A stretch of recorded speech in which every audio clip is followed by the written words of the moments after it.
জুলাইয়ের কথা, এই শহীদদের কথা, এই আহতদের কথা সংবিধানে রাখতে চায় না।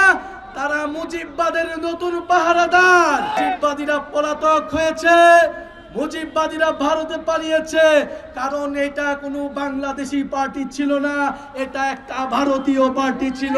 আমরা জানি এই বগুড়া একটি ঐতিহাসিক অঞ্চল। এই মহস্থানগড়, এই পুণ্যনগর থেকে বঙ্গ সভ্যতার যাত্রা শুরু হয়েছিল। আজকে যেই সভ্যতার পাদস্থলে আমরা দাঁড়িয়ে আছি, কিন্তু দুঃখের বিষয় এই এলাকা দেখলে কেউ বলবে না এইখানে একসময় সভ্যতার সূতিকাগার ছিল। এই এলাকা একসময় শিক্ষা দীক্ষা জ্ঞান বিজ্ঞানে পুরা পৃথিবীর মধ্যে একটি বিশেষ এলাকা হিসেবে পরিচিত ছিল। আমরা বগুড়ার সেই হারানো ঐতিহ্য ফিরিয়ে আনতে চাই, হারানো ইতিহাস সংস্কৃতি ফিরিয়ে আনতে চাই। প্রিয় বন্ধুগণ, আমরা দেখতে পাচ্ছি বগুড়া এলাকার যে সিটি কর্পোরেশনের কথা থাকলেও বগুড়া এলাকার অপরিষ্কার অপরিচ্ছন্নতা এখানে নাগরিকদের ভোগাচ্ছে। নাগরিকরা নানান সুবিধা থেকে বঞ্চিত হচ্ছে।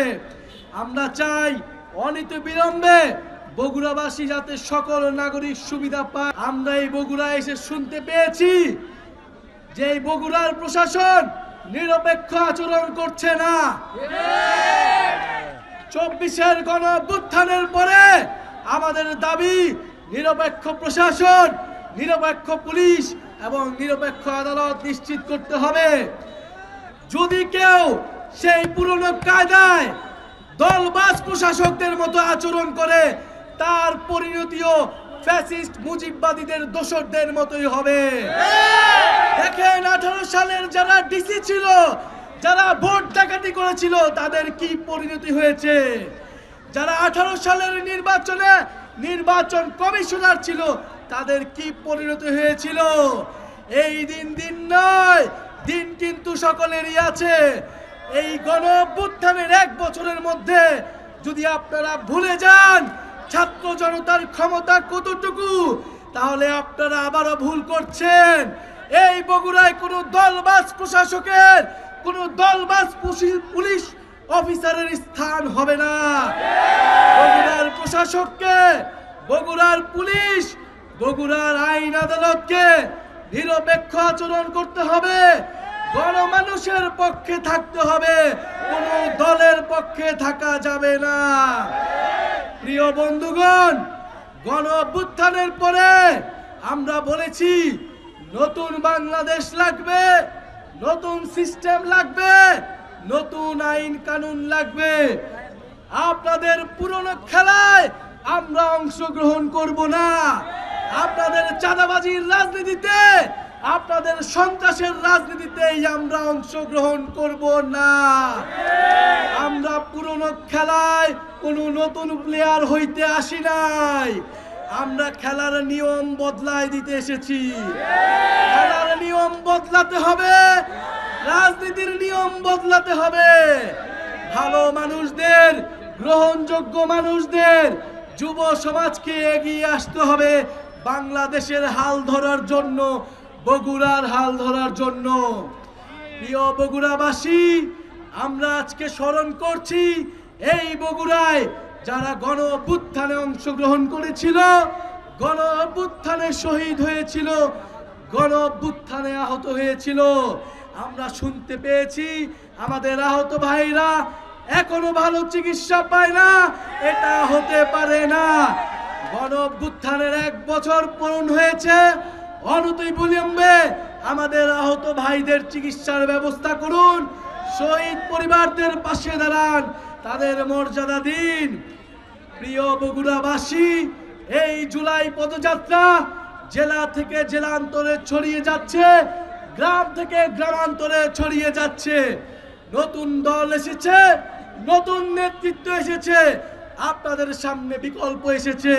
যেই বিকল্পের খোঁজে আপনারা গত 54 বছর ধরে খুঁজেছেন, সেই বিকল্প নেতৃত্ব আপনাদের সামনে হাজির হয়েছে। সবাইকে জানিয়ে দিন, এই বগুড়াতে, এই বাংলাদেশের দল কেবল একটি নয়, দুটি নয়। নতুন দল এসেছে, জাতীয় নাগরিক পার্টি এসেছে বৈষম্যহীন গণতান্ত্রিক বাংলাদেশ গড়বে বলেই জাতীয় নাগরিক পার্টি এসেছে। প্রিয় বগুড়াবাসী, জুলাই ঘোষণাপত্র, জুলাই সনদ নিয়ে টালবাহানা হচ্ছে।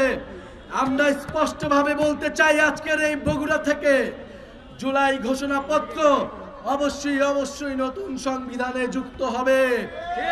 জুলাই কেবল কোনো আবেগের বিষয় নয়, জুলাই আমাদের রাজনৈতিক ইস্তেহার, আমাদের রাজনৈতিক গন্তব্য। এই জুলাইয়ের পথেই আগামীর বাংলাদেশ পরিচালিত হবে। যারা জুলাইয়ের কথা, এই শহীদদের কথা, এই আহতদের কথা সংবিধানে রাখতে চায় না, তারা মুজিববাদের নতুন পাহারাদার। মুজিববাদের নতুন পাহারাদারকেও আমরা কিন্তু স্থান দেব না। মুজিববাদীরা পলাতক হয়েছে, মুজিববাদীরা ভারতে পালিয়েছে, কারণ এটা কোনো বাংলাদেশি পার্টি ছিল না, এটা একটা ভারতীয় পার্টি ছিল। প্রিয় বগুড়াবাসী, আমরা বলেছি গণ অভ্যুত্থানের পরে ভারত, পাকিস্তান, আমেরিকা, চীন কারো ইশারায় বাংলাদেশ পরিচালিত হবে না। বাংলাদেশের নির্বাচন, বাংলাদেশের রাজনীতি, বাংলাদেশের সবকিছু ঠিক করবে বাংলাদেশের জনগণ। আগামী ৩রা আগস্ট শহীদ মিনারে আমরা জড়ো হচ্ছি। জুলাইয়ের ইস্তিহার, বাংলার মানুষ, বাংলার মানুষ, বাংলার মাটি, মানুষ মানচিত্রের নতুন ঘোষণাপত্র নিয়ে ৩রা আগস্ট আপনাদের সাথে শহীদ মিনারে দেখা হবে। বিগত বছর যেরকম এক দফার আমরা ঘোষণা দিয়ে ফ্যাসিবাদী ব্যবস্থার পতন ঘোষণা করেছি, এবার আমরা নতুন বাংলাদেশের সূচনা ঘোষণা করব। আপনারা আসবেন ৩রা আগস্ট, শহীদ মিনারে দেখা হবে, নতুন বাংলাদেশের শপথ হবে।